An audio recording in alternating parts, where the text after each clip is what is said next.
ಸಚಿವರುಗಳ ಗೈರಾಗಿದ್ದಕ್ಕೆ ಸ್ಪೀಕರ್ ಕಾಲೆಳೆದಿದ್ದಾರೆ ಬಿಜೆಪಿಯ ಶಾಸಕರು. ನಿಮ್ಮನ್ನ ಅಲ್ಲಿ ಕೂರಿಸಿದಕ್ಕಾದರೂ ಕಾಂಗ್ರೆಸ್ಗೆ ತರಾಟೆ ತೆಗೆದುಕೊಳ್ಳಿ, ಬಜೆಟ್ ಚರ್ಚೆ ವೇಳೆ ಮಂತ್ರಿಗಳು ಬರಬೇಕು ಅಂತ ಬೆಲ್ಲದ ಆಗ್ರಹಿಸಿದ್ರು.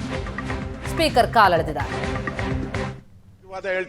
ಸರ್ಕಾರ ನಾನು ಹೇಳಿದ್ದೇನೆ, ಡಿಮಾಂಡ್ ಮತ್ತು ಬಜೆಟ್ ಚರ್ಚೆಯಾಗುವಾಗ ಬರಲೇಬೇಕು ಮತ್ತು ಸದನದಲ್ಲಿ ಸರಿಯಾದ ಸಮಯದಲ್ಲಿ ಅದು ಶಾಸಕರಲ್ಲಿ ಮಂತ್ರಿಗಳಲ್ಲಿ ಬಂದು ಕೂತ್ಕೊಳ್ಳುವುದು, ಅದು ನನಗೆ ಗೌರವ ಕೊಡುವುದಾ ನಿಮ್ಗೆ ಗೌರವ ಕೊಡುವುದಲ್ಲ, ಇದು ರಾಜ್ಯದ ಜನತೆ ಕೊಡುವಂತ ಗೌರವ.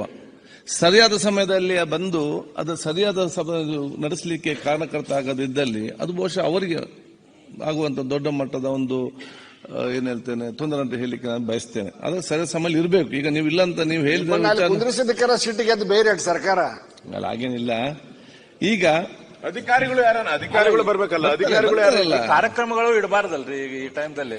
ಯಾರು ಇಡುದಿಲ್ಲ, ಇಡಬಾರ್ದು. ಹೌದು, ಕಾನೂನನ್ನು ನೋಡಿ, ನಮ್ಮ ಸಮಾಜದಲ್ಲಿ ಕಾನೂನನ್ನು ತುಂಡು ಮಾಡಬಹುದು, ಈ ಸಂಪ್ರದಾಯ ತುಂಡು ಮಾಡ್ಲಿಕ್ಕೆ ಬಹಳ ಕಷ್ಟ ಇದೆ. ಎಲ್ಲ ಕಾಲದಲ್ಲಿ ಎಲ್ಲ ಕೂಡ ಅಲ್ಲಿ ಯಾಕೆ ಎಲ್ಲ ಇಡ್ತಾರೆ ಆ ಸಂದರ್ಭದಲ್ಲಿ ಅಂತ ಹೇಳಿಕೊಂಡು ಸಿಗ್ತಾರಂತೆ. ಆ ಸಂದರ್ಭ ಇಟ್ಕೊಂಡು ನಮ್ಗೆ ಹಿಂದಿಂದ ಕೂಡ ನಾವು ನೋಡಿಕೊಂಡು ಇವತ್ತು ಬಂದಿದ್ದೇವೆ. ಇದನ್ನ ನಾವೆಲ್ಲ ಸುಧಾರಿಸಿಕೊಂಡು ಹೋಗುವ. ಎಲ್ಲ ರೋಗಕ್ಕೆ ಮದ್ದಿದೆ, ನಮ್ಮ ಟೆನ್ಷನ್ಗೆ ಒಂದು ಮದ್ದಿಲ್ಲ. ಅದಕ್ಕೊಂದು ಟೆನ್ಷನ್ ಮಾಡಿ ನಮಗೆ ಸುಖ ಇಲ್ಲ. ಈಗ 6 ಮಂತ್ರಿಗಳಿದ್ದಾರೆ, ವಿಲ್ ಸ್ಟಾರ್ಟ್ ಚರ್ಚೆ ಮಾಡುವ.